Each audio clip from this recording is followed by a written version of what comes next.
you have like a mixer, some speakers, lots of microphones. Can you kind of help your audience know how all this came about? What the costs and what the average cost is going into this project, and how has it been securing most of the equipment you have right here in your studio? Very, very interesting question.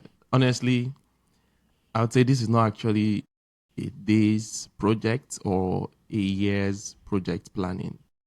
So everything that you see and that you don't see, I've had to start getting them since maybe 6 years ago, even before the pandemic. Like the keyboard you see over there, I've had it since 2018. Some of these microphones, I've had them for over 2 years. And that's why when I was talking about procrastinating, right, I actually got these microphones to start a podcast. I've just been procrastinating a whole lot. The camera that's actually capturing this right now, I've had it since 2020. The mixer you're seeing here is the newest. I got it last year. And so many other things. So I would say it's more about just getting something when you think you can, getting one at a time. If you say you want to buy everything at once, it might be too expensive. Some of them are, you know, affordable. Some of them are not really affordable like that. Sometimes you have to save up some good amount of money to get these things. So some of these microphones are actually on Amazon, and I have other microphones too. So I would say it's not a day's job, you know. But again, to start up a podcast, you don't need a sophisticated setup like this. You actually just need your phone and then maybe a tripod. And then you should be good to start your podcast if you that's what you're thinking of doing. I think on one of your podcasts you would have to like show us the first thing you bought, which I believe is the golden saxophone.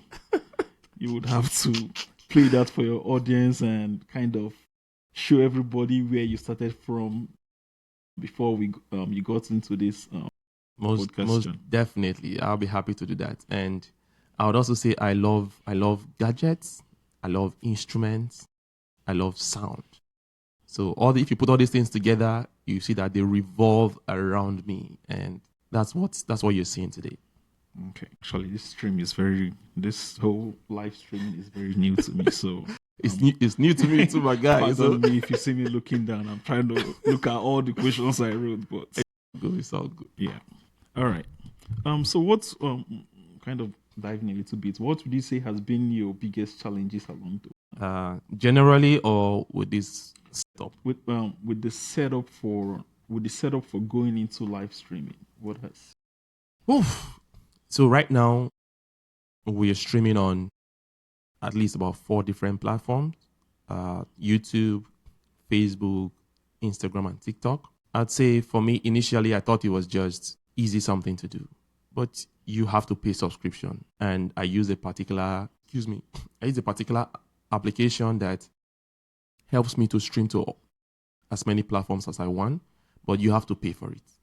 You know, just doing streaming to YouTube, I think you should be able to use your YouTube account to do that.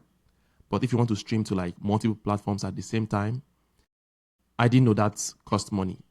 Some people already know that, but I didn't know. So I had to like pay for it. And once I paid, I was like, we need to get this going. I really need to test it out. And then some other things to me was actually if you have a camera, DSLR camera that you want to use, you want to be able to get a good quality video. And for me, I'm using the Iglo Camlink 4.0 or 4K. And I had to connect that to my HDMI port on my camera to actually get that setup going.